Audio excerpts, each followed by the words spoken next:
Halo semuanya, terima kasih telah mengklik video ini dan selamat menonton. Gimana kabar kalian hari ini? Semoga kabarnya masih baik-baik saja, diberikan kesehatan, dilancarkan rezekinya, dan dimudahkan segala urusan-urusannya.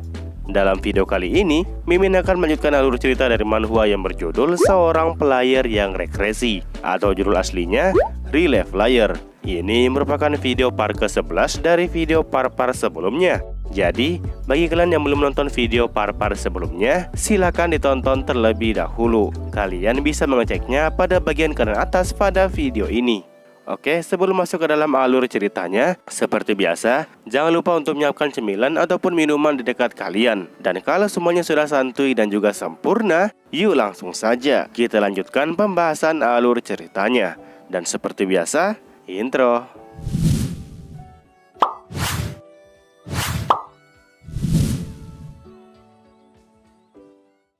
Panel cerita diawali dengan hujan lebat di sekolah Yunha. Di sana, Yunha nampak duduk melamun sambil menatap ke arah pohon. Sedang asik melamun, Yunha tiba-tiba dikejutkan dengan perkataan dari Bu Jina. Bu Jina akan menulis nama Yunha sebagai kandidat ketua kelas. Yunha berbalik melihat ke arah papan tulis dan melihat namanya sudah tertulis di sana. Yunha dengan gugup menanyakan kepada Bu Jina tentang mengapa ia menulis namanya sebagai kandidat. Bu Jina nampak tak mengatakan apapun. Minji yang duduk di samping Yunha kemudian berkata, kalau bukankah Yunha sendirilah yang ingin menjadi kandidat ketua kelas? Yunha menepis perkataan dari Minji. Sejak kapan dirinya mengajukan diri kepada Bu Jina? Karena Yunha masih belum paham siapa pelakunya, Minji pun menunjuk ke arah Yunhyuk yang duduk di belakang. Di belakang terlihat Yunhyuk yang sedang bersemangat dan Hayang yang sedang tersenyum. Mengetahui kalau bosnya berbalik untuk melihatnya, Yunhyuk pun melambaikan tangan dan menyapa Yunha dengan perasaan yang sangat senang. Yunha yang kesal kemudian berkata di dalam hati, ia berjanji akan mengabaikan Yunhyuk apabila ia meminta pertolongan nantinya. Minji di sebelah Yunha nampak nyengir melihat reaksi dari Yunha. Yunhyuk menambahkan kalau hal ini sesuai dengan dugaannya.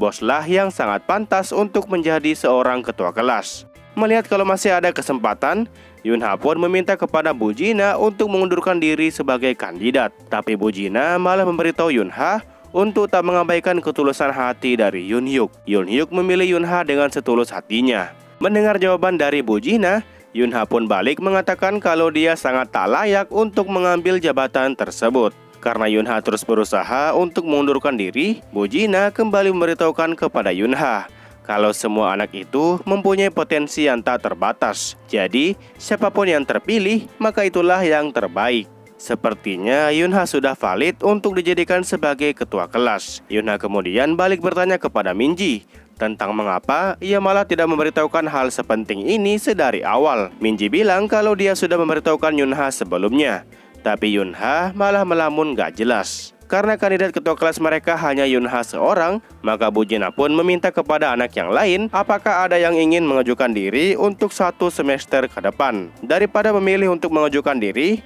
anak-anak yang lain malah memilih untuk berbalik dan menatap ke arah Yunha karena tidak ada yang mau. Sesaat kemudian, Sena pun mengangkat tangannya.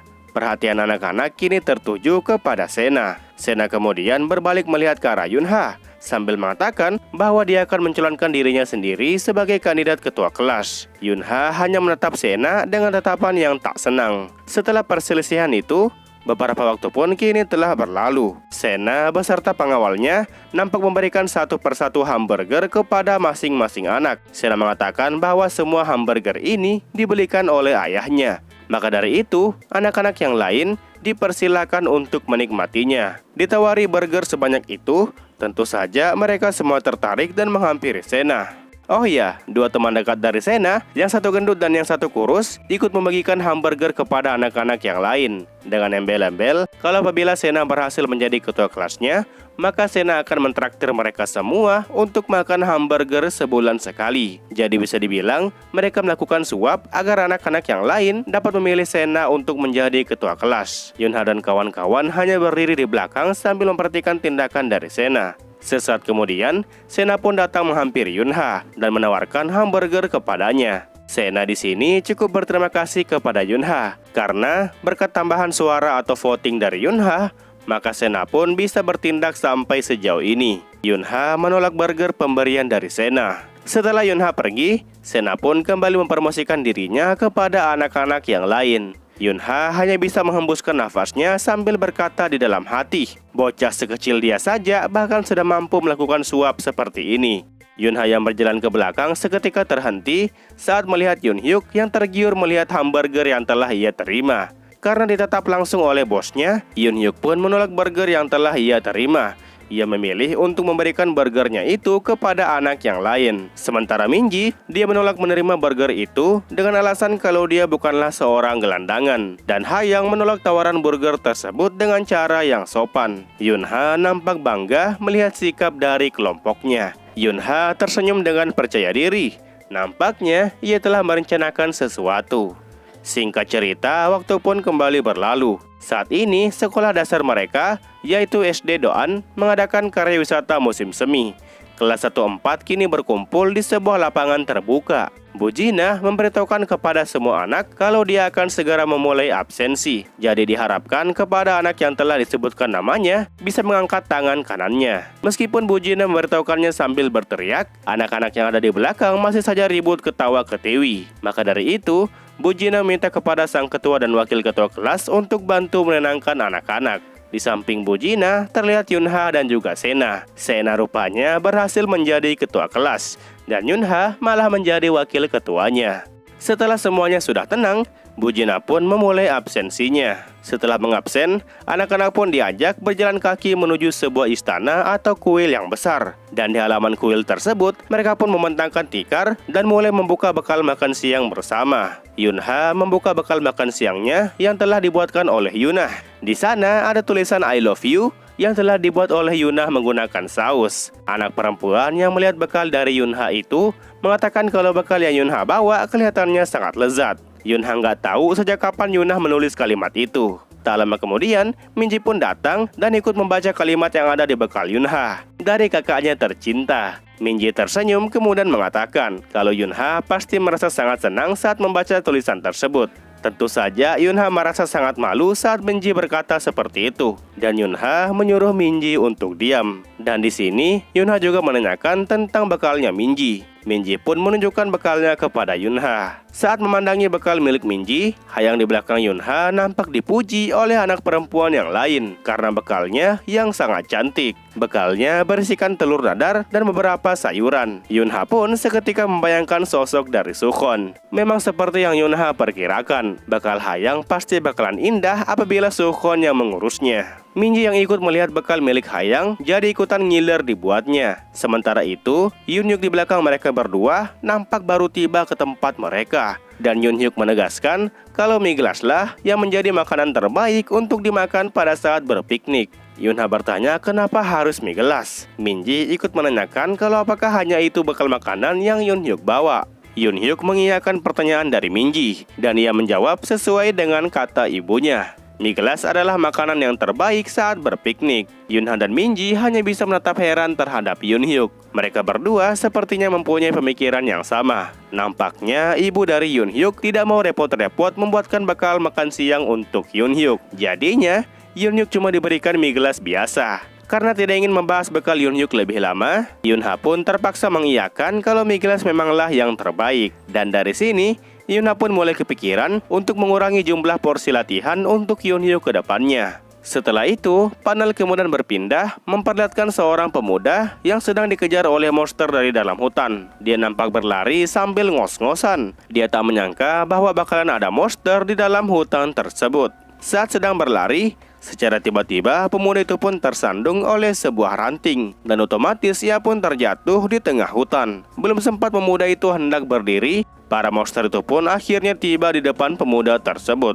Dua monster haun yang berada di tingkat 1 kini telah siap menghabisi pemuda itu. Karena panik, pemuda itu pun seketika berteriak meminta pertolongan dari dalam hutan. Dan lagi-lagi, sebelum ia selesai berteriak, monster tingkat 6 pun tiba-tiba datang di belakang pemuda tersebut. Nampaknya sudah tak ada harapan lagi bagi pemuda ini. Tak butuh waktu lama, para monster itu pun seketika mengepung dan menghabisi pemuda itu. Setelah mereka selesai mencabik-cabik pemuda tersebut, Hellhound pun memberi perintah kepada para bawahannya untuk segera berhenti. Nah, karena mereka masih belum berhenti, Hellhound pun memberikan tekanan listrik kepada mereka. Yang alhasil, bawahan Hellhound itu pun tak bisa menolak perintah dari bos mereka. Monster Hellhound kemudian memberikan perintah untuk tetap maju. Setelah maju, ia pun memberikan perintah untuk segera turun ke bawah dan lekas mengarahkan mereka semua untuk bergerak ke arah selatan, yang dimana di tempat itu terdapat banyak anak manusia yang sedang asik berpiknik.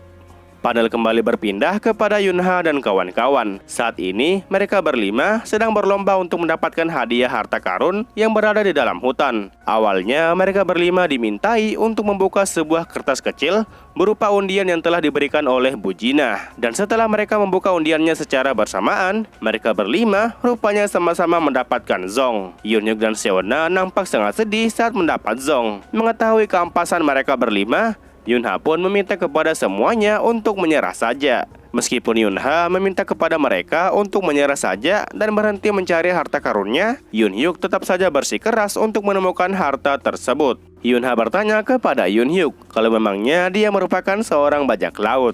Di lain sisi, di bawah tempat Yunha dan kawan-kawan, terlihat anak-anak yang lain yang telah menemukan harta karun mereka masing-masing. Melihat mereka menemukan hartanya, Minji tentu tidak tinggal diam. Minji menyarankan agar mereka berlima segera memasuki hutan lebih dalam, dan Yunhyuk setuju dengan saran dari Minji. Yunha di belakang tak menyangka kalau Minji rupanya mempunyai tekad yang sama, dan sepertinya Hayang dan Seona juga nampak setuju dengan saran itu. Meskipun Hayang dan Seona telah setuju, Yunha tetap menolak untuk ikutan dengan mereka. Sebelum Yunha pergi jauh, Minji seketika menahan Yunha agar tidak pergi kemanapun. Yunha tentunya juga harus ikut mencari harta karun tersebut. Jujur, Yunha di sini merasa cukup kesal dengan Minji. Karena terus dipaksa, mau tak mau, Yunha pun ikut dengan mereka berempat. Yunha di dalam hati sangat ingin pulang ke rumah. Dan by the way, mereka berlima saat ini bukan lagi sedang berpiknik, tetapi mereka malah pergi mendaki gunung. Oh iya, gunung ini bernama Gunung Bukhan. Yunha di sini juga bertanya-tanya, mengapa mereka berempat malah pergi mendaki ke Gunung Bukhan, padahal istana Gyeongbok nampak lebih dekat dari tempat mereka membuka undian sebelumnya. Dan selain itu, distrik Gyeongbu ada di balik Gunung Bukhan ini. Yunha teringat dengan peristiwa mengerikan yang telah terjadi di distrik itu pada garis waktu sebelumnya. Sedang asik mendaki gunung bersama, tiba-tiba terdengar suara teriakan seseorang dari belakang mereka. Hal itu tentu membuat mereka berlima seketika menjadi panik. Seona dan Hayang menanyakan perihal suara apa itu. Apakah sesuatu hal mengerikan telah terjadi di bawah sana? Yunha dengan tegas meminta kepada semuanya untuk tetap diam dan jangan bersuara. Suara langkah kaki Monster Hound perlahan mulai terdengar. Dan setelah itu, Monster Hound pun melompat dari dalam semak-semak. Minji dengan nada yang ketakutan menuju ke arah monster itu dan menanyakan perihal makhluk apa itu.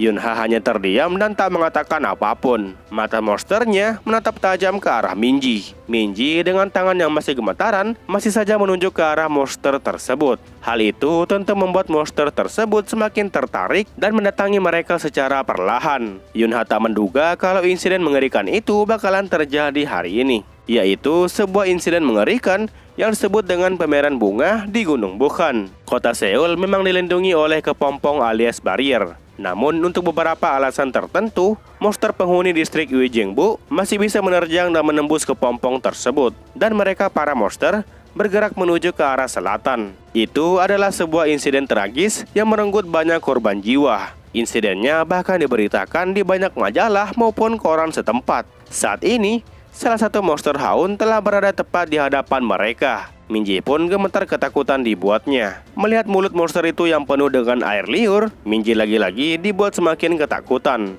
Sesaat kemudian, Monster Hound itu pun mulai melompat ke arah Minji. Minji perlahan mundur dan tiba-tiba tersandung oleh sebuah batu, yang alhasil ia pun terjatuh. Monster Hound kini telah berada tepat di atas Minji, dan saat serangannya hampir tiba ke arah Minji, Yunha tiba-tiba melompat dan menendang perut dari Monster Hound itu. Setelah Hound tersebut berhasil terpental dan jatuh ke tanah, Yunha dengan tatapan yang mengancam dan seperti bukan dirinya lagi sedang memegang sebuah garpu dan hendak menyerang monster itu. Aliran mana kini menyelimuti seluruh bagian dari garpu itu. Yunha tanpa ampun mencabik-cabik tubuh monster hound itu dengan sangat brutal. Sampai-sampai keempat anak yang ada di belakang nampak terkejut melihat kejadian itu.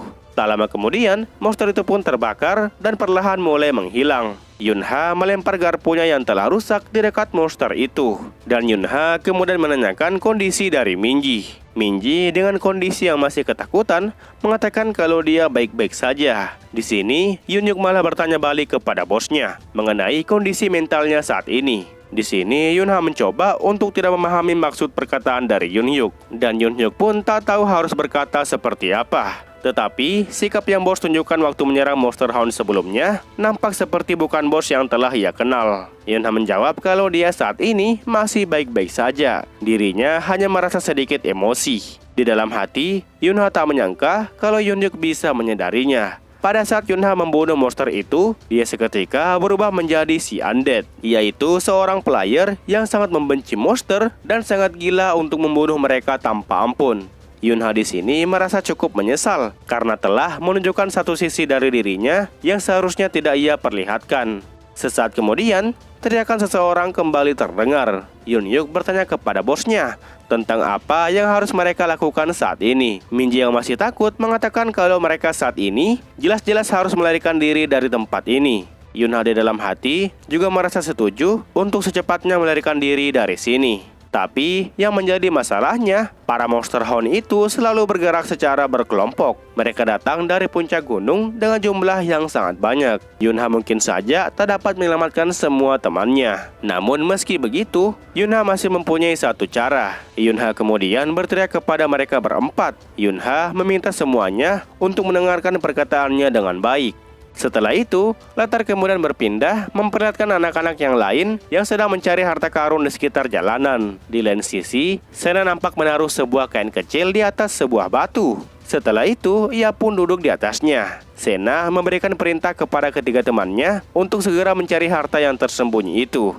Ketiga temannya itu awalnya hendak menolak perintah dari Sena dengan cara yang halus. Mereka bertiga mencoba meminta kepada Sena untuk diberikan waktu istirahat juga. Mendengar jawaban dari mereka, Sena seketika memberikan tatapan mengancam kepada mereka bertiga. Hal itu membuat ketiganya tidak jadi untuk mengambil waktu beristirahat. Mereka meminta Sena untuk tetap tinggal di sini sambil beristirahat, sementara mereka bertiga akan segera mencari harta karun tersebut. Setelah ketiga temannya telah pergi dari hadapan Sena, Sena yang lagi asik scrolling di HP-nya tiba-tiba mendengar teriakan dari mereka bertiga. Mereka bertiga nampak lari dengan terbirit-birit dengan wajah yang penuh dengan kepanikan. Sena menanyakan ada masalah apa kepada mereka bertiga. Di belakang mereka terlihat satu monster hound yang sedang mengejar. Mereka bertiga melewati Sena begitu saja. Sena tentu ikut ketakutan dan ia tak sengaja menjatuhkan HP miliknya. Target monsternya saat ini adalah Sena yang sedang duduk di atas batu. Sena berteriak meminta pertolongan kepada yang lain. Di lain sisi, monster hound itu pun kemudian melompat dan perlahan hendak menyerang Sena. Dan lagi-lagi, sebelum serangannya berhasil mengenai Sena, monster itu kemudian terpental oleh sebuah peluru yang hanya dalam sekali tembak saja. Monster itu kini hanya bisa berbaring di tanah sembari gemetaran. Di sini kita sudah bisa menebak siapa orang yang telah datang menyelamatkan Sena. Iya, dia adalah Yunha. Yunha memberitahu Sena untuk segera turun gunung apabila ia tidak ingin mati. Sena dengan wajah yang ketakutan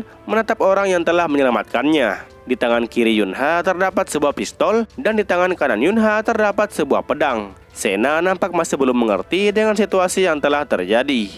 Yunha kembali menegaskan kepada Sena untuk membereskan sisanya seorang diri, karena Yunha sendiri sudah banyak membantu Sena. Dua monster hound terlihat mulai mendekati mereka berdua. Sena tentu tidak ingin Yunha pergi begitu saja. Sena mulai menarik lengan baju Yunha dan menyuruhnya untuk tetap di sini sambil melindunginya. Sena berusaha sekuat tenaga untuk menahan Yunha agar tidak pergi, dan Yunha malah semakin emosi dibuatnya. Yunha dengan tatapan yang penuh emosi menyuruh Sena untuk berhenti menghalangi jalannya, dan Sena disuruh untuk cepat pergi dari hadapan Yunha.